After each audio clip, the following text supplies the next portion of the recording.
The story of Ethernet goes back some 32 years to May 22nd, 1973, when I wrote a memo at the Xerox Palo Alto Research Center describing how Ethernet would work and naming it. It was my good fortune to be the first person in history given the job of networking a building full of personal computers. You have to remember that in 1973 there were no personal computers. So building on experience with the ARPANET, the original Internet, and some heavy reading into the Aloha packet network at the University of Hawaii, we set out to build a network of personal computers at Xerox. Dave Boggs and I built the first Ethernet in 1973. Our first two driving applications were a laser printer. We were building what I gather is the world's first laser printer, which needed to be shared among these hundreds of personal computers. And we also had early Internet access. We wanted all of our PCs to be able to access the Internet at high speed. So we came up with the Ethernet, which ran on a big thick coax that wandered down the middle of every corridor, and then PCs in the individual rooms would then, through a cable, go up and tap into this big coax running down the middle of the corridor. I think we were either lucky or very shrewd that we never referred to the coax as coax. We referred to it as the ether. We talked about sending packets up into the ether and having them propagate everywhere. We called this the ether. We borrowed the word from physics. In the 19th century, physicists believed that there was some medium between the sun and the earth, which they call the luminiferous ether, an omnipresent, completely passive medium for the propagation of electromagnetic waves. Now that we felt that this coax through the ceiling in 1973 was going to go everywhere, and it was going to be completely passive, and it was going to be a medium for the propagation of electromagnetic waves, namely the data packets that we wanted our personal computers to exchange. So that was the first Ethernet, 73, 74. Dave Boggs and I built it. In 1976, our first paper was published in the Communications of the ACM.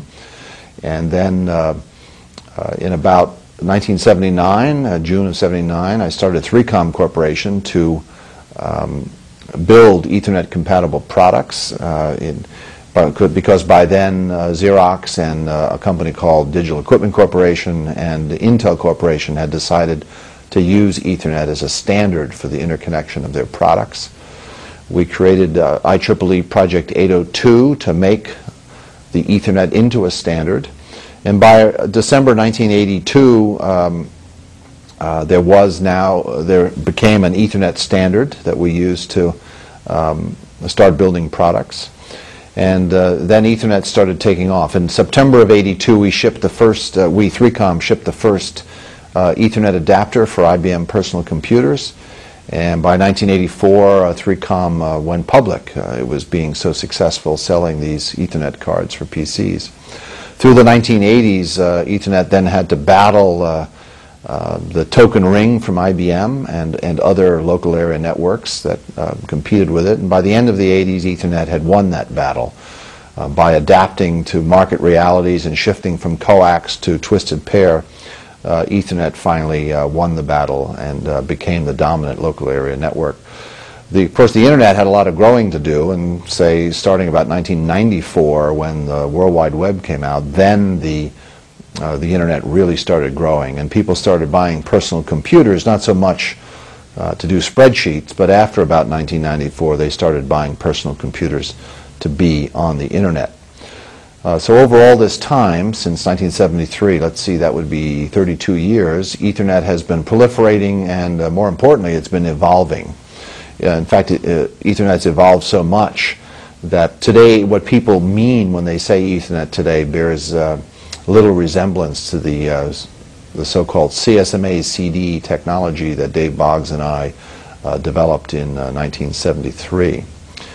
So more important than Ethernet's past is its future and where it's going. And I've come up with 5 prepositions to describe the directions in which Ethernet is now going. Those are, Ethernet is going up, and it's going through, and it's going over, and it's going down, and it's going across, all those directions. And let me summarize each of those. Ethernet continues to go up. It started in 1973 at 2.94 megabits per second.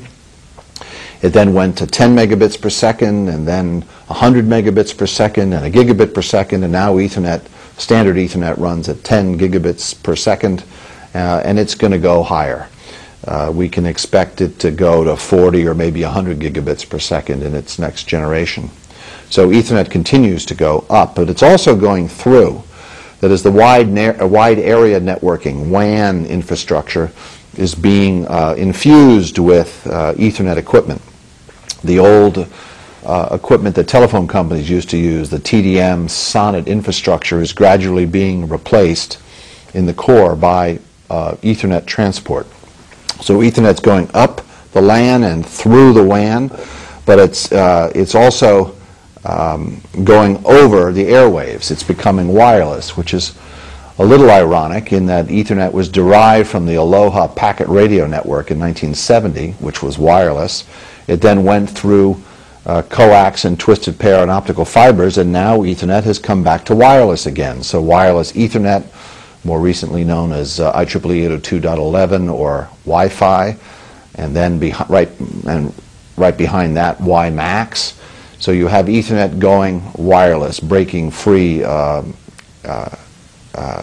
wireline access to wireless access. Ethernet is also going down. We've spent the last 30 years networking personal computers, but now Ethernet and its variations and descendants are now going to network subpersonal microcontrollers or embedded microcontrollers, of which there are more than 8 billion shipped every year. Those microcontrollers are today largely unnetworked and therefore less valuable and more expensive.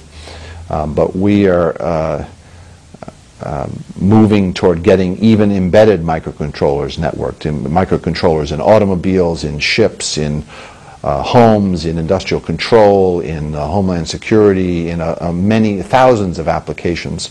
We see those embedded microcontrollers being networked.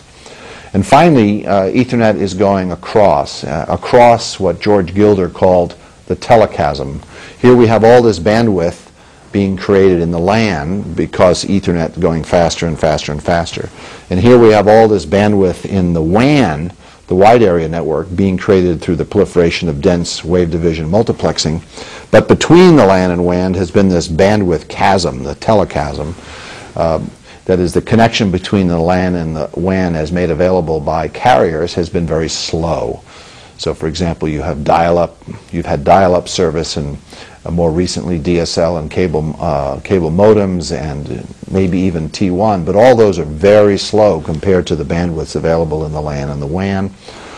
So now we're taking Ethernet across the telechasm in an effort organized by the Metropolitan Ethernet Forum, and we're calling this carrier Ethernet. It's a